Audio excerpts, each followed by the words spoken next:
Opa, tranquilo?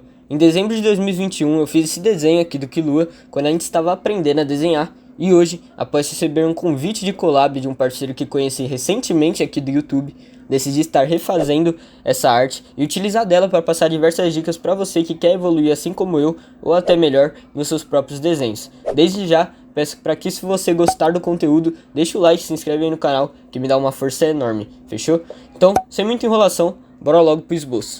É perceptível que o esboço foi uma das principais coisas que eu evoluí daquele tempo pra cá, sendo dito como minha maior dificuldade no passado. Era algo que eu tinha extrema dificuldade de fazer, tanto que eu fiquei muito tempo preso no método grid, que é aquele método dos quadradinhos, para você que não sabe, né?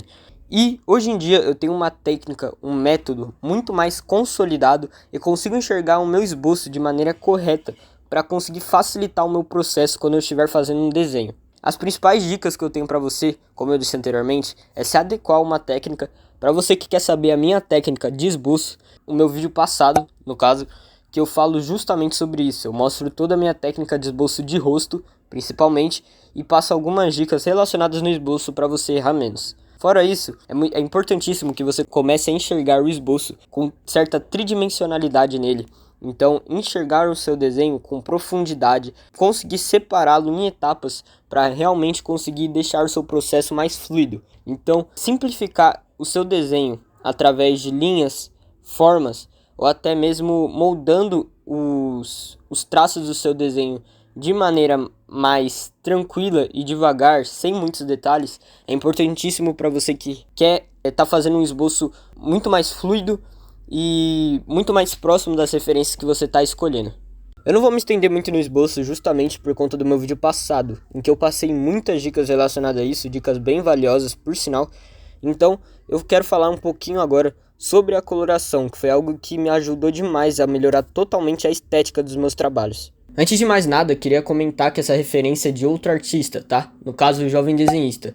Provavelmente você já conhece ele aí, mas de qualquer forma, eu vou deixar o link do canal dele aí na descrição para dar os créditos a ele por essa referência. Além disso, eu queria comentar que eu utilizei os mesmos materiais do próprio desenho de 2021, fora os marcadores que eu utilizei somente nas partes azuis. Então eu utilizei nas mangas, nessa parte do pescoço dele e no fundo, fechou? Como vocês podem perceber, a coloração está totalmente diferente da coloração passada. No desenho de 2021, eu estava começando a desenhar ainda, então eu não tinha noção nenhuma sobre degradê. Não me esforçava nem um pouco para deixar uma pintura homogênea. Então vocês podem ver que a pintura é bem riscada, as misturas não misturam, né? Pode parecer meio estranho falar isso, mas é justamente isso. Dá para perceber as camadas que eu passei, não só a junção das cores para deixar ela homogênea, diferentemente de hoje em dia. Hoje em dia, mesmo com os mesmos materiais, eu tive um trabalho para fazer os degradês de maneira tranquila, por mais que eu tenha feito esse desenho um pouquinho na pressa, né, por conta da data da collab, e apliquei muito mais efeitos. Para você que precisa de uma dica, quer uma dica para fazer uma coloração nesse estilo, minha principal dica é ter bastante paciência e saber trabalhar em camadas. Sempre teste as cores antes também, que isso é estritamente necessário para você que verdadeiramente quer colorir de uma maneira melhor.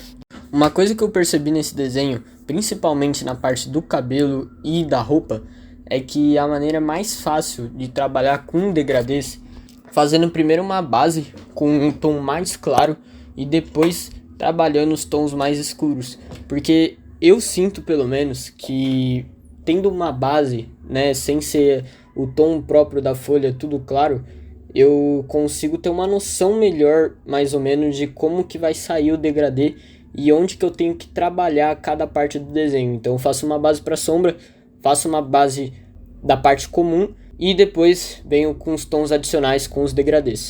Meu parceiro, você tá querendo aprender a desenhar melhor e não sabe por onde começar? Pensando nisso, chegou o Jornada Jovem Desenhista, um curso completo por apenas R$ 57. Tendo 29 aulas, você aprenderá desde os fundamentos até técnicas avançadas sobre desenho, com um método que já conquistou mais de 200 alunos. Você ainda terá 7 dias de garantia, por mais que eu seja uma das provas que o método funciona, e além disso pode adicionar o módulo de pintura e o suporte direto com o professor caso queira. Não deixa passar essa oportunidade. Link na descrição ou no primeiro comentário fixado. Tamo junto. Passando agora para a parte da roupa, foi a parte que eu mais curti de fazer desse desenho, tanto a parte azul quanto a parte branca. E a principal dica que eu tenho para dar para vocês, além daquilo que eu tinha dito anteriormente, de estar demarcando as áreas antes de colorir, né, é você não estar se limitando a usar apenas cinza, por exemplo, na parte da roupa branca. Então, como vocês podem perceber, ao longo dela, eu utilizei azul céu, utilizei cinza azulado, né, que é um cinza, só que um pouco mais azulado. Utilizei tons mais amarelados também, para dar um preenchimento a mais na roupa, por mais que fique um pouco apagado quando eu passo o branco por cima depois. Mas eu utilizei desses tons para dar mais vida para a roupa e tirar essa estética só do branco da folha, né? Além disso, outra dica que eu tenho para dar para vocês é sobre os efeitos, tanto do raio quanto dos efeitos que eu fiz de tons azulados. Como vocês podem perceber, são tons bem fortes, bem vívidos, e para eles eu utilizei o azul real, se eu não me engano, e utilizei também do azul claro misturado com o branco para deixar eles um pouquinho mais homogêneos. No geral, eu curti bastante cada parte do processo desse desenho. Foi um desenho bem rápido, por sinal. Eu demorei, acho que no máximo 10 horas.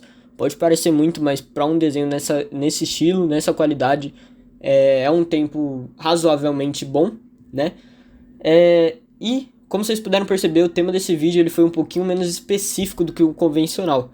Só que eu já estou programando os próximos conteúdos para eles serem da mais alta qualidade e poder passar dicas de desenho que sejam objetivas para vocês. Eu perguntei lá para a rapaziada do meu Instagram qual que era a dificuldade deles e faltou perguntar aqui. Então deixa aí nos comentários quais são as principais dificuldades de você no desenho. Não se esqueça de passar no canal de cada integrante da collab. Os desenhos ficaram muito legais, a collab com o tema de refazendo desenhos antigos, como eu disse anteriormente. O link do método que eu utilizei para estar evoluindo tá aí na minha bio, caso você se interesse. Fechou? Fora isso, eu só queria agradecer pela repercussão do último vídeo. Então é isso, tamo junto, falou, fui.